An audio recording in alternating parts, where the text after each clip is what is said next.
Oración y ayuno. Tercer trimestre. Tema número 50. Semana 8, 22, 11, 2024. Día de preparación para el sábado. Sexto día de la semana. Texto bíblico. Jonás 2. 1, 2. Entonces oró Jonás a Jehová su Dios desde el vientre del pez, y dijo: Clamé de mi tribulación a Jehová, y él me oyó. Del vientre del infierno clamé, y mi voz oíste. Ellen Goldwite.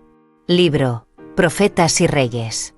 Y oró Jonás desde el vientre del pez a Jehová su Dios, y dijo: Clamé de mi tribulación a Jehová, y él me oyó. Del vientre del sepulcro clamé, y mi voz oíste. Echásteme en el profundo, en medio de los mares, y rodeóme la corriente. Todas tus ondas y tus olas pasaron sobre mí. Y yo dije: Echado soy de delante de tus ojos. Mas aún veré tu santo templo. Las aguas me rodearon hasta el alma. Rodeóme el abismo. La ova se enredó a mi cabeza. Descendí a las raíces de los montes. La tierra echó sus cerraduras sobre mí para siempre. Mas tú sacaste mi vida de la sepultura, oh Jehová Dios mío. Cuando mi alma desfallecía en mí, acordéme de Jehová. Y mi oración entró hasta ti en tu santo templo. Los que guardan las vanidades ilusorias, su misericordia abandonan. Yo empero con voz de alabanza te sacrificaré. Pagaré lo que prometí. La salvación pertenece a Jehová. Jonás 1, 7 al 2, 10. Por fin, Jonás había aprendido que de Jehová es la salud. Salmos 3, 8.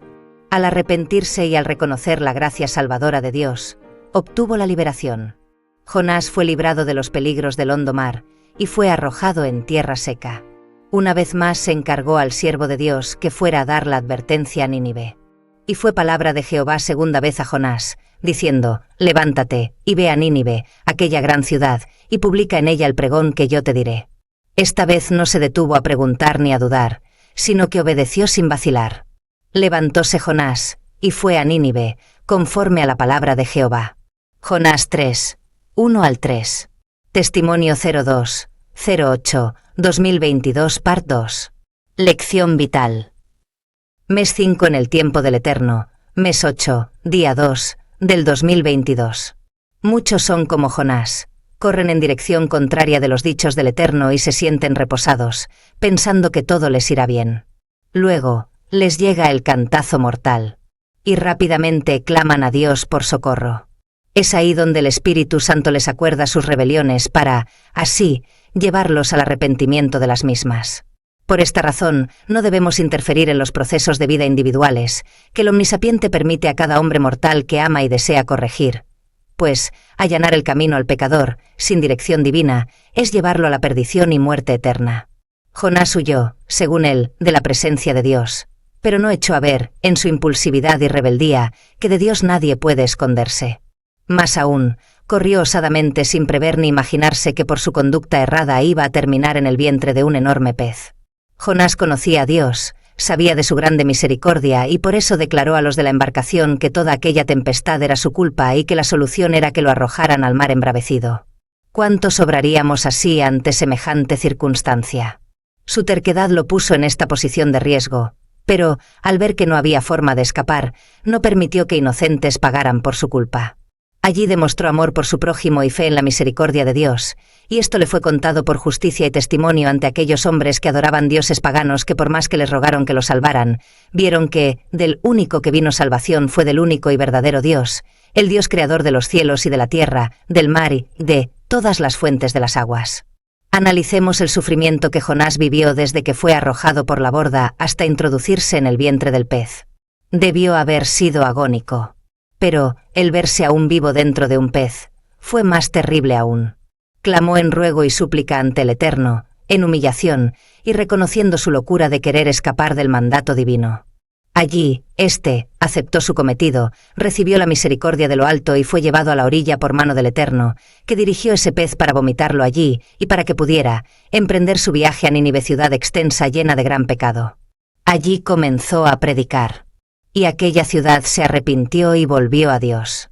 No obstante, Jonás, Habiendo salido unos días atrás del vientre del pez, de ser perdonado de su osada rebeldía contra el único Dios, se enojó enormemente porque aquella ciudad fue perdonada en ese entonces, por humillarse y entrar en clamor ante el Creador.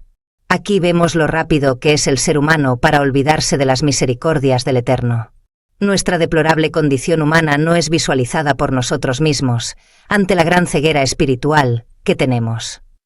Unos días antes, Jonás clamaba por perdón en pro de salvar su vida, y ahora estaba encolerizado por la misericordia que el Creador concedía a sus criaturas de aquella gran ciudad. Así es la incoherencia humana, el egoísmo, ese egocentrismo de creernos que yo puedo recibir los beneficios de la gran misericordia divina, pero otros, no, porque, a nuestros ojos, son tan míseros pecadores, aún más que pecadores, que nosotros nos catalogamos a nosotros mismos, que no los creemos merecedores. Los juzgamos peor, destituidos de la gracia eterna, y nos enojamos con Dios por ver cómo su misericordia les alcanza. ¿Quién es más pecador? ¿María, la prostituta? ¿O Pedro, que negó al Maestro 3 veces antes que el gallo cantara? ¿Quién es más pecador? ¿El que engaña en secreto, gozándose del adulterio interior, o el que lo hace abiertamente? ¿Acaso el adulterio no se fragua en la mente y brota a la piel? ¿Será que el que dando riendas al fuego, o tomando su curso como quiere, no terminará quemado, en ruina? ¿Acaso miente Dios al decir que en él podemos vencer esto? El que no vence es porque su yo está vivo y no se ha entregado en toda su totalidad, en esto, a su Creador. ¿Ves al vicioso? Más esperanza hay para el de arrepentirse que del que en su ser acaricia el pecado secreto. Hay grandes verdades escondidas, pero muy accesibles, por medio del Espíritu Santo, para todos aquellos que le buscan de todo corazón. Aquel que no las encuentre es porque no se sumerge en las aguas profundas de la verdad y esto, no por sí mismo, sino que es donde Dios para que, él, que lo busca con un espíritu humilde y quebrado, lo encuentre. Esta lección, que Jonás no podía ver ni comprender, estaba frente a él, la misericordia del Eterno ante aquella ciudad rebelde. Contempló su humillación, pero les creyó tan perversos como para ser perdonados que su alma se acongojó, en vez de ponerse feliz. Y profirió palabras de reprensión hacia aquel que lo había sacado del vientre del gran pez. Esto lo vemos allí, en Jonás 4, 1 al 3. Como Adán en el huerto del Edén, le echó la culpa a su Creador de su pecado. Así, Adán dijo, la mujer que me diste por compañera. Y la mujer clamó, la serpiente que tú hiciste. Y Jonás dijo, ¿no era eso lo que yo decía estando en mi tierra?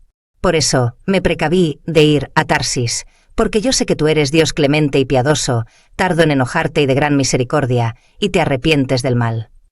O sea, vemos aquí a Jonás echándole la culpa a Dios de su malestar y de lo que pasó por su propia decisión.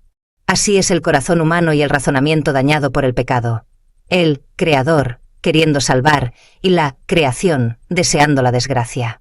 Inconsecuentes y vanos en el gran, amplio y misericordioso plan de salvación.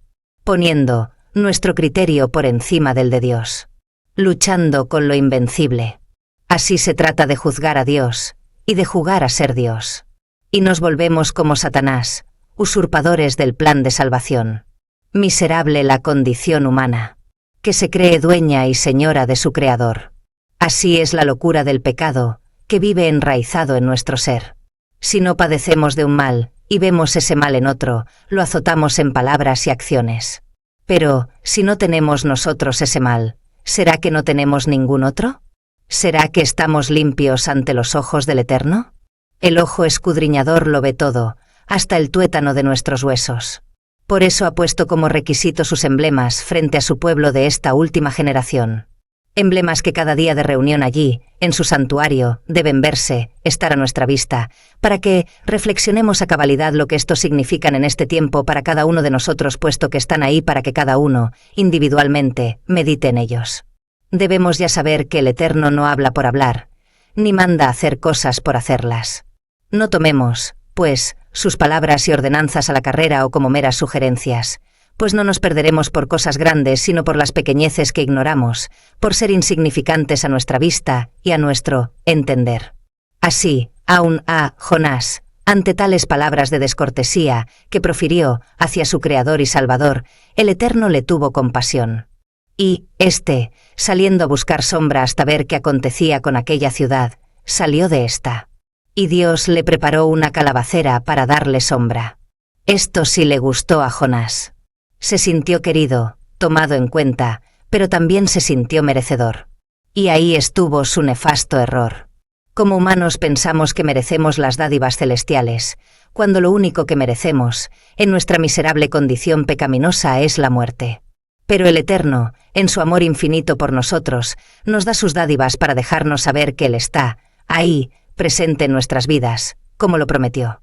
Mas, como seres mortales finitos, somos fácilmente cambiantes de ánimo por descuidar el entronar a Cristo Jesús en nuestro corazón diariamente. Jonás, al igual que nosotros, necesitaba aprender lecciones rápidas y vitales, lecciones de salvación. Así que, el mismo Dios, que envió la grande y robusta calabacera, preparó un gusano, uno solo, y éste hirió la calabacera.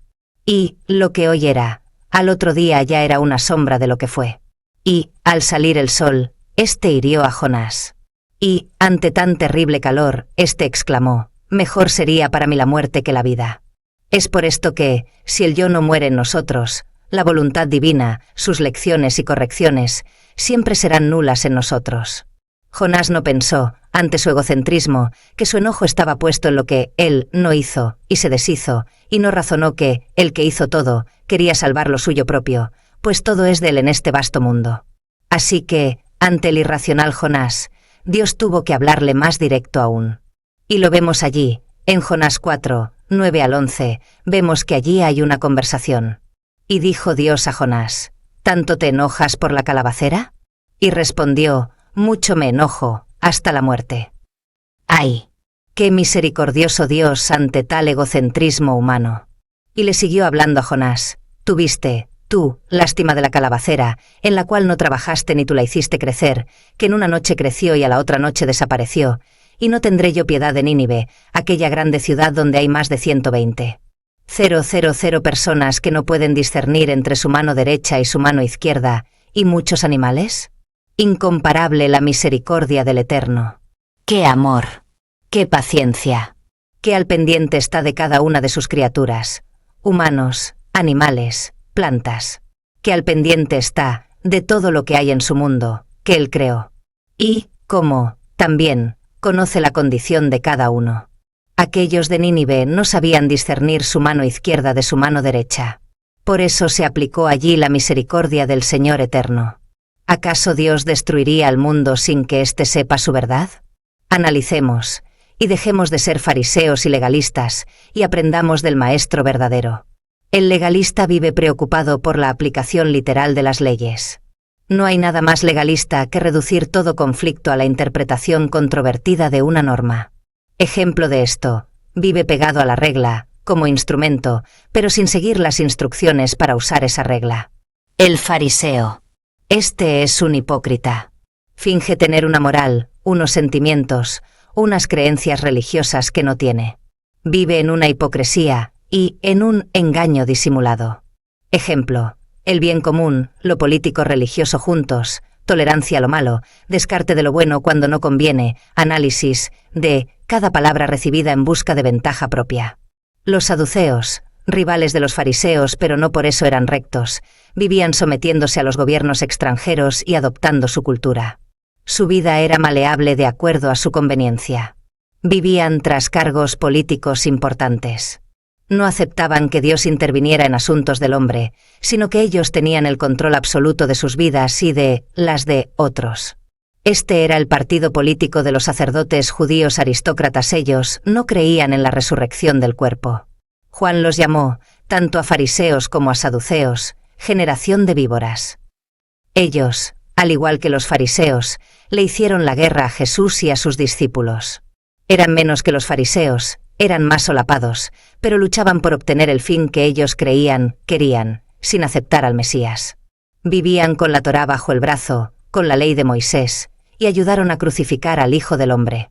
Esta es la triste condición del mortal, al no poner al Eterno como centro y director de su vida. El que latiga no desea ser latigado, y el detractor rechaza toda infamia sobre sí mismo. Esta es la locura humana. Entre todas estas incoherencias humanas, Dios llama a un pueblo con vergüenza y madurez espiritual, y no porque las tenga por sí mismo, sino por su dádiva hacia nosotros.